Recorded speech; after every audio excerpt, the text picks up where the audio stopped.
ਛੋਟੇ ਪ੍ਰੋਫਿਟ ਨੂੰ ਬਹੁਤ ਵੱਡੇ ਪ੍ਰੋਫਿਟ ਦੇ ਵਿੱਚ ਬਿਨਾਂ ਰਿਸਕ ਤੋਂ ਬਦਲਣ ਦਾ ਤਰੀਕਾ। ਛੋਟੇ ਪ੍ਰੋਫਿਟ ਤੋਂ ਬਹੁਤ ਵੱਡਾ ਪ੍ਰੋਫਿਟ ਬਣਾਉਣ ਦਾ ਬਿਨਾਂ ਰਿਸਕ ਤੋਂ ਇੱਕ ਵਧੀਆ ਤਰੀਕਾ। ਸੋ ਇਹ ਜਿਹੜਾ ਤਰੀਕਾ ਆ, ਇਸ ਤਰੀਕੇ ਨੂੰ ਕਹਿੰਦੇ ਆ ਸਟਾਪ ਲਾਸ ਟ੍ਰੇਲਿੰਗ। ਸਟਾਪ ਲਾਸ ਨੂੰ ਅੱਗੇ ਅੱਗੇ ਕਰਦੇ ਜਾਣਾ। ਸਟਾਪ ਲਾਸ ਦਾ ਮਤਲਬ ਕੀ ਹੁੰਦਾ, ਸਭ ਤੋਂ ਪਹਿਲਾਂ ਆਪਾਂ ਇਹ ਦੱਸ ਦਿੰਦੇ ਆ। ਸੋ ਦੇਖੋ, ਜਿਵੇਂ ਆਹ ਕੈਂਡਲ ਆ, ਹੁਣ ਇਸ ਕੈਂਡਲ ਦੇ ਬਣ ਤੋਂ ਬਾਅਦ ਮੰਨ ਲਓ ਕਿ ਮੈਂ ਇਸ ਸਟਾਕ ਦੇ ਵਿੱਚ ਐਂਟਰੀ ਕੀਤੀ, ਬਾਏ ਕੀਤਾ। ਬਾਏ ਦੇ ਵਿੱਚ ਕੀ ਹੁੰਦਾ, ਸਟਾਕ ਉੱਤੇ ਜਾਊਗਾ ਤੇ ਪ੍ਰੋਫਿਟ ਹੋਊਗਾ, ਠੀਕ ਹੈ। ਸੋ ਚਲੋ ਉੱਤੇ ਜਾਊਗਾ ਤੇ ਫਿਰ ਤਾਂ ਪ੍ਰੋਫਿਟ ਹੋਊਗਾ, ਪਰ ਥੱਲੇ ਆਊਗਾ ਫਿਰ ਲਾਸ ਹੋਊਗਾ। ਤੇ ਲਾਸ ਕਿੰਨਾ ਹੋ ਸਕਦਾ ਹੈ, ਲਾਸ ਡਿਸਾਈਡ ਕਰਨਾ ਹੁੰਦਾ ਹੈ। ਸੋ ਜਿਹੜਾ ਆਪਾਂ ਲਾਸ ਡਿਸਾਈਡ ਕਰਦੇ ਹਾਂ ਉਹਨੂੰ ਆਪਾਂ ਲਾਉਂਦੇ ਹਾਂ ਸਟਾਪ ਲਾਸ। ਸਿਸਟਮ ਦੇ ਵਿੱਚ ਸਟਾਪ ਲਾਸ ਲਾ ਦਈਦਾ। ਹੁਣ ਇਸ ਕੈਂਡਲ ਦਾ ਜਿਹੜਾ ਲੋ ਆ ਉਹ ਮੰਨ ਲਓ ਮੈਂ ਲਾਤਾ ਸਟਾਪ ਲਾਸ। ਸੋ ਜੇ ਮੰਨ ਲਓ ਸਟਾਕ ਉੱਤੇ ਨਹੀਂ ਜਾਂਦਾ, ਉਲਟਾ ਹੋ ਜਾਂਦਾ ਹੈ, ਥੱਲੇ ਆਉਣਾ ਸ਼ੁਰੂ ਕਰ ਦਿੰਦਾ ਹੈ। ਜਿਵੇਂ ਆ ਲੋ ਬ੍ਰੇਕ ਕਰੂਗਾ ਇੱਥੋਂ ਤੱਕ, ਇਸ ਕੈਂਡਲ ਦਾ ਜਿੰਨਾ ਮਤਲਬ ਕਿ ਬਣਦਾ ਆ ਇੱਥੋਂ ਤੱਕ, ਇੰਨਾ ਮੇਰਾ ਲਾਸ ਇਹਦੇ ਵਿੱਚ ਹੋਊਗਾ। ਇਹ ਤੋਂ ਬਾਅਦ ਜੇ ਥੱਲੇ ਮਤਲਬ ਪੂਰਾ ਦਿਨ ਤੁਰਿਆ ਜਾਂਦਾ, ਹੋਰ ਥੱਲੇ ਚਲ ਜਾਂਦਾ, ਉਹਦਾ ਕੋਈ ਚੱਕਰ ਨਹੀਂ। ਇੱਥੋਂ ਹੀ ਆਪਣਾ ਇਹ ਤੋਂ ਜ਼ਿਆਦਾ ਨੁਕਸਾਨ ਨਹੀਂ ਹੋ ਸਕਦਾ ਇਹਦੇ ਵਿੱਚ। ਸੋ ਸਟਾਪ ਲਾਸ ਦਾ ਮਤਲਬ ਇਹ ਹੁੰਦਾ, ਜਿੱਥੇ ਆਪਾਂ ਸਟਾਪ ਲਾਸ ਲਾਤਾ ਜਿਹੜੇ ਪ੍ਰਾਈਸ ਤੇ, ਉਸ ਪ੍ਰਾਈਸ ਤੇ ਜਦੋਂ ਚਲ ਜਾਂਦਾ ਹੈ ਉਹਨਾਂ ਨੁਕਸਾਨ ਆਪਣਾ ਬੁੱਕ ਹੋ ਜਾਂਦਾ। ਸੋ ਸਟਾਪ ਲਾਸ ਦਾ ਮਤਲਬ ਇਹ ਹੁੰਦਾ। ਤੇ ਸਟਾਪ ਲਾਸ ਟ੍ਰੇਲ ਦਾ ਮਤਲਬ ਕੀ ਹੁੰਦਾ, ਜਿਵੇਂ ਦੇਖੋ ਪਹਿਲਾਂ ਸਟਾਪ ਲਾਸ ਆਪਾਂ ਇੱਥੇ ਲਾਇਆ ਸੀ, ਫਿਰ ਸਟਾਪ ਲਾਸ ਆਪਾਂ ਚੁੱਕ ਕੇ ਅੱਗੇ ਕਰਤਾ। ਜਿਵੇਂ ਜਿਵੇਂ ਸਟਾਕ ਉੱਤੇ ਤੁਰਿਆ ਗਿਆ, ਪਹਿਲਾਂ ਆਪਣਾ ਇੱਥੇ ਹੀ, ਫਿਰ ਆਪਾਂ ਇੱਥੇ ਕਰਤਾ, ਫਿਰ ਆਪਾਂ ਇੱਥੇ ਕਰਤਾ, ਫਿਰ ਆਪਾਂ ਇੱਥੇ ਕਰਤਾ, ਫਿਰ ਆਪਾਂ ਇੱਥੇ ਕਰਤਾ। ਸੋ ਹੌਲੀ ਹੌਲੀ ਆਪਾਂ ਸਟਾਪ ਲਾਸ ਨੂੰ ਅੱਗੇ ਲਈ ਗਏ। ਸੋ ਸਟਾਪ ਲਾਸ ਨੂੰ ਜਿਹੜਾ ਆਪਾਂ ਅੱਗੇ ਲੈ ਜਾਣ ਡੇ, ਇਹਨੂੰ ਆਪਾਂ ਕਹਿੰਦੇ ਆ ਸਟਾਪ ਲਾਸ ਟ੍ਰੇਲਿੰਗ। ਸੋ ਸਟਾਪ ਲਾਸ ਟ੍ਰੇਲਿੰਗ ਇੱਕ ਬਹੁਤ ਵਧੀਆ ਚੀਜ਼ ਹੈ ਜੇ ਆਪਾਂ ਵੱਡੇ ਪ੍ਰੋਫਿਟ ਲੈਣੇ ਆ। ਸੋ ਇਸ ਵੀਡੀਓ ਦੇ ਵਿੱਚ ਤੁਹਾਨੂੰ ਆਪਾਂ ਦੱਸਾਂਗੇ ਕਿ ਇੰਟਰਾਡੇ ਦੇ ਵਿੱਚ ਆਪਾਂ ਸਟਾਪ ਲਾਸ ਕਿਵੇਂ ਟ੍ਰੇਲ ਕਰਨਾ ਹੈ, ਤੇ ਨਿਫਟੀ ਬੈਂਕ ਨਿਫਟੀ ਦੇ ਵਿੱਚ ਜੇ ਆਪਸ਼ਨ ਟ੍ਰੇਡ ਕਰਨੀ, ਫਿਰ ਆਪਾਂ ਸਟਾਪ ਲਾਸ ਕਿਵੇਂ ਟ੍ਰੇਲ ਕਰਨਾ। ਨਿਫਟੀ ਬੈਂਕ ਨਿਫਟੀ ਵਾਲਾ ਜਿਹੜਾ ਤਰੀਕਾ ਉਹ ਥੋੜਾ ਜਿਹਾ ਡਿਫਰੈਂਟ ਆ, ਸਟਾਕ ਵਾਲਾ ਜਿਹੜਾ ਤਰੀਕਾ ਉਹ ਥੋੜਾ ਜਿਹਾ ਡਿਫਰੈਂਟ ਆ, ਅਲੱਗ ਆ। ਸੋ ਸਟਾਕ ਵਾਲੇ ਤਰੀਕੇ ਤੋਂ ਪਹਿਲਾਂ ਆਪਾਂ ਸਟਾਰਟ ਕਰਦੇ ਹਾਂ। ਸੋ ਦੇਖੋ, ਆ ਆਪਾਂ ਟ੍ਰੇਡ ਕੀਤੀ ਸੀ ਬੁੱਧਵਾਰ, 15 ਮਿੰਟ ਦਾ ਪਹਿਲਾ ਕੈਂਡਲ ਬਣਿਆ। ਜਿਵੇਂ ਇਹ ਕੈਂਡਲ ਬਣ ਕੇ ਕਲੋਜ਼ ਹੋ ਗਿਆ, ਹਰਾ ਕੈਂਡਲ, ਤੇ ਉਸ ਤੋਂ ਬਾਅਦ ਆਪਾਂ ਇਹਦੇ ਵਿੱਚ ਐਂਟਰੀ ਕਰ ਲਈ ਸੀ। ਇੱਥੇ ਆਪਣੀ ਐਂਟਰੀ ਹੋਈ ਸੀ ਤੇ ਸਟਾਪ ਲਾਸ ਆਪਣਾ ਇੱਥੇ ਸੀ, ਜਿੱਥੋਂ ਇਸ ਕੈਂਡਲ ਦੀ ਓਪਨਿੰਗ ਉੱਥੇ ਆਪਣਾ ਸਟਾਪ ਲਾਸ ਸੀ। ਤੇ ਹੁਣ ਉਸ ਤੋਂ ਬਾਅਦ ਆ ਸਟਾਕ ਨੇ ਉੱਤੇ ਜਾਣਾ ਸ਼ੁਰੂ ਕਰਤਾ, ਤੇ ਉੱਤੇ ਜਾਣਾ ਸ਼ੁਰੂ ਕਰਤਾ ਤੇ ਫਿਰ ਮੈਂ ਹੌਲੀ ਹੌਲੀ ਸਟਾਪ ਲਾਸ ਨੂੰ ਅੱਗੇ ਕੀਤਾ। ਸੋ ਤਰੀਕਾ ਕੀ ਆ ਸਟਾਪ ਲਾਸ ਨੂੰ ਅੱਗੇ ਕਰਨ ਦਾ, ਸਿੰਪਲ ਤਰੀਕਾ, ਸਵਿੰਗ ਲੋ। ਜਿਹੜੇ ਦੇਖੋ ਆ ਜਿਹੜੇ ਲੋ ਬਣਦੇ ਨਾ, ਲਾਲ ਕੈਂਡਲ ਦੇ ਜਿਹੜੇ ਲੋ ਹੁੰਦੇ ਆ, ਇਹਨਾਂ ਨੂੰ ਆਪਾਂ ਕਹਿੰਦੇ ਸਵਿੰਗ ਲੋ।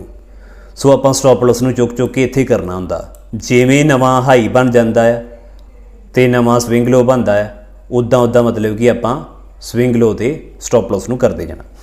ਸੋ ਪਹਿਲਾਂ ਸਟਾਪ ਲਾਸ ਮੇਰਾ ਹੀ ਥੱਲੇ ਇੱਥੇ, ਤੇ ਜਦੋਂ ਆ ਲਾਲ ਕੈਂਡਲ ਬਣਿਆ ਤੇ ਲਾਲ ਕੈਂਡਲ ਤੋਂ ਬਾਅਦ ਮੈਂ ਵੇਟ ਕੀਤੀ ਹਾਈ ਬ੍ਰੇਕ ਹੋਣ ਦੀ। ਪਿਛਲਾ ਹਾਈ ਸੀ ਆ ਹਰੇ ਕੈਂਡਲ ਵਾਲਾ ਹਾਈ, ਤੇ ਜਿਵੇਂ ਇਹ ਹਾਈ ਬ੍ਰੇਕ ਹੁੰਦਾ, ਇੱਥੇ ਜਾ ਕੇ ਬ੍ਰੇਕ ਹੁੰਦਾ, ਇਸ ਕੈਂਡਲ ਨੇ ਬ੍ਰੇਕ ਕੀਤਾ। ਜਦੋਂ ਇਹ ਹਾਈ ਬ੍ਰੇਕ ਹੋ ਗਿਆ, ਫਿਰ ਮੈਂ ਸਟਾਪ ਲਾਸ ਨੂੰ ਇੱਥੋਂ ਥੱਲੇ ਚੁੱਕ ਕੇ ਇੱਥੇ ਲੈ ਆਂਦਾ, ਇਸ ਲਾਲ ਕੈਂਡਲ ਦੇ ਥੱਲੇ। ਤੇ ਫਿਰ ਉਸ ਤੋਂ ਬਾਅਦ ਆਪਾਂ ਕੀ ਕੀਤਾ, ਉਸ ਤੋਂ ਬਾਅਦ ਫਿਰ ਲਾਲ ਕੈਂਡਲ ਬਣਿਆ, ਤੇ ਹੁਣ ਫਿਰ ਮੈਂ ਵੇਟ ਕੀਤਾ ਹਾਈ ਬ੍ਰੇਕ ਹੋਣ ਦਾ। ਤੇ ਹੁਣ ਜਿਹੜਾ ਹਾਈ ਬ੍ਰੇਕ ਹੁੰਦਾ ਇਸ ਕੈਂਡਲ ਨੇ ਜਾ ਕੇ ਕੀਤਾ, ਇਸ ਕੈਂਡਲ ਨੇ ਨਵਾਂ ਹਾਈ ਬਣਾਇਆ। ਪਿਛਲਾ ਹਾਈ ਆ ਸੀ, ਇਹਨੇ ਨਵਾਂ ਹਾਈ ਬਣਾਤਾ, ਤੇ ਫਿਰ ਸਟਾਪ ਲਾਸ ਨੂੰ ਇੱਥੋਂ ਚੁੱਕ ਕੇ ਮੈਂ ਇੱਥੇ ਕਰਤਾ। ਤੇ ਫਿਰ ਉਸ ਤੋਂ ਬਾਅਦ ਉੱਤੇ ਚੱਲ ਜਾਂਦੇ ਆ, ਤੇ ਉੱਤੇ ਆਣ ਕੇ ਫਿਰ ਇੱਥੇ ਲਾਲ ਕੈਂਡਲ ਬਣਦਾ ਹੈ। ਲਾਲ ਕੈਂਡਲ ਬਣਦਾ ਤੇ ਅਗਲਾ ਕੈਂਡਲ ਜਿਹੜਾ ਹਾਈ ਬ੍ਰੇਕ ਕਰ ਦਿੰਦਾ, ਨਵਾਂ ਹਾਈ ਬਣ ਗਿਆ, ਤੇ ਫਿਰ ਮੈਂ ਸਟਾਪ ਲਾਸ ਨੂੰ ਇੱਥੋਂ ਚੁੱਕ ਕੇ ਇੱਥੇ ਲੈ ਆਂਦਾ। ਸੋ ਇਸ ਪ੍ਰਕਾਰ ਸਟਾਪ ਲਾਸ ਨੂੰ ਮੈਂ ਅੱਗੇ ਅੱਗੇ ਟ੍ਰੇਲ ਕੀਤਾ। ਤੇ ਫਿਰ ਉਸ ਤੋਂ ਬਾਅਦ ਆਪਾਂ ਕੀ ਕੀਤਾ, ਸਟਾਪ ਲਾਸ ਨੂੰ ਆਪਾਂ ਇੱਥੋਂ ਚੁੱਕ ਕੇ ਇੱਥੇ ਲੈ ਆਂਦਾ। ਕਿਉਂਕਿ ਦੇਖੋ ਇੱਥੇ ਐਸ ਕੈਂਡਲ ਨੇ ਹਾਈ ਬ੍ਰੇਕ ਕਰਤਾ ਸੀ, ਨਵਾਂ ਹਾਈ ਬਣ ਗਿਆ ਸੀ। ਸੋ ਇੱਥੋਂ ਸਟਾਪ ਲਾਸ ਨੂੰ ਮੈਂ ਚੁੱਕ ਕੇ ਇੱਥੇ ਲੈ ਆਂਦਾ। ਸੋ ਜਿਵੇਂ ਨਵਾਂ ਹਾਈ ਬਣ ਜਾਂਦਾ, ਪਿਛਲਾ ਹਾਈ ਬ੍ਰੇਕ ਹੁੰਦਾ ਹੈ, ਤੇ ਫਿਰ ਆਪਾਂ ਸਟਾਪ ਲਾਸ ਨੂੰ ਚੁੱਕ ਕੇ ਜਿਹੜਾ ਸਵਿੰਗ ਲੋ ਹੁੰਦਾ ਹੈ ਲਾਲ ਕੈਂਡਲ ਦਾ, ਉਹਦੇ ਥੱਲੇ ਆਪਾਂ ਲੈ ਆਉਣਾ ਹੁੰਦਾ। ਸੋ ਇਸ ਪ੍ਰਕਾਰ ਆਪਾਂ ਸਟਾਪ ਲਾਸ ਨੂੰ ਟ੍ਰੇਲ ਕਰਨਾ ਹੁੰਦਾ ਹੈ ਅਪ ਟ੍ਰੈਂਡ ਦੇ ਵਿੱਚ। ਡਾਊਨ ਟ੍ਰੈਂਡ ਦੇ ਵਿੱਚ ਕਿਵੇਂ ਕਰਨਾ ਉਹਦੇ ਬਾਰੇ ਵੀ ਤੁਹਾਨੂੰ ਦੱਸ ਦਿੰਦੇ ਹਾਂ। ਤੇ ਡਾਊਨ ਟ੍ਰੈਂਡ ਦੇ ਵਿੱਚ ਆਪਾਂ ਇਦਾਂ ਕਰਨਾ, ਜਿਵੇਂ ਦੇਖੋ ਇੱਥੇ ਸ਼ੂਟਿੰਗ ਸਟਾਰ ਬਣਿਆ ਮਹਿੰਦਰਾ ਐਂਡ ਮਹਿੰਦਰਾ ਦੇ ਵਿੱਚ। ਸੋ ਸ਼ੂਟਿੰਗ ਸਟਾਰ ਬਣਿਆ ਤੇ ਇਹਦਾ ਹਾਈ ਆਪਣਾ ਸਟਾਪ ਲਾਸ ਸੀ, ਲੋ ਬ੍ਰੇਕ ਕਰਨ ਤੇ ਆਪਾਂ ਐਂਟਰੀ ਕੀਤੀ। ਤੇ ਫਿਰ ਉਸ ਤੋਂ ਬਾਅਦ ਆ ਸਟਾਕ ਥੱਲੇ ਆ ਗਿਆ, ਆਪਾਂ ਨੂੰ ਹੋਰ ਪ੍ਰੋਫਿਟ ਇਹਦੇ ਵਿੱਚ ਹੋ ਗਿਆ, ਆਪਾਂ ਇਹਦੇ ਵਿੱਚ ਸੈੱਲ ਕੀਤਾ ਸੀ। ਤੇ ਫਿਰ ਉਸ ਤੋਂ ਬਾਅਦ ਜਦੋਂ ਦੇਖੋ ਫਿਰ ਨਵਾਂ ਲੋ ਬਣ ਗਿਆ, ਇਹਦੇ ਵਿੱਚ ਨਵੇਂ ਲੋ ਦਾ ਵੇਟ ਕਰਨਾ ਆਪਾਂ। ਜਦੋਂ ਅਪ ਟ੍ਰੈਂਡ ਹੈ ਉਦੋਂ ਨਵੇਂ ਹਾਈ ਦਾ ਵੇਟ ਕਰਨਾ। ਇੱਥੇ ਆਣ ਕੇ ਨਵਾਂ ਲੋ ਬਣ ਗਿਆ, ਇੱਥੇ ਕੰਸੋਲੀਡੇਟ ਹੀ, ਇਹਨੇ ਨਵਾਂ ਲੋ ਬਣਾਤਾ। ਫਿਰ ਸਟਾਪ ਲਾਸ ਨੂੰ ਇੱਥੋਂ ਚੁੱਕ ਕੇ ਆਪਾਂ ਇਹਨਾਂ ਦੇ ਵਿੱਚੋਂ ਜਿਹੜਾ ਵੀ ਹਾਈ ਦਿਸਣ ਡਿਆ ਆਪਾਂ ਨੂੰ ਉਹਦੇ ਉੱਤੇ ਆਪਾਂ ਨੂੰ ਸਟਾਪ ਲਾਸ ਨੂੰ ਕਰ ਦੇਣਾ ਹੈ।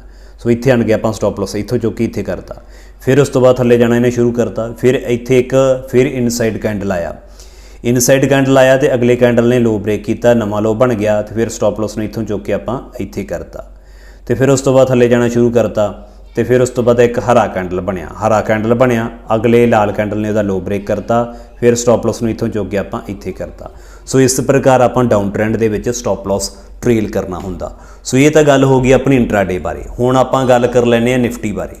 सो निफ्टी की जे आपां गल करदे आ, सो निफ्टी दे विच अपनी बुधवार नूं आ ट्रेड बनी सी, शूटिंग स्टार बनया 11:15 ते। हुण इस शूटिंग स्टार ते जिहड़ा अपना स्ट्राइक प्राइस बनता है 25,200 का पुट। सो 25,200 का पुट आ वाला, सो 25,200 का पुट आ अपने सामने। सो आपां प्राइस देखना, टाइम देखना 11:15 ते शूटिंग स्टार बनया, तो 11:15 ते जिहड़ा स्ट्राइक प्राइस का अपना 25,200 वाला पुट आ उहदा आपां चार्ट खोलिया होया। सो ये 11:15 ते हैमर बनया। हुण इस हैमर का अपना स्टॉप लॉस, तो यह हैमर दा हाई ब्रेक होने ते अपनी एंट्री, ठीक है।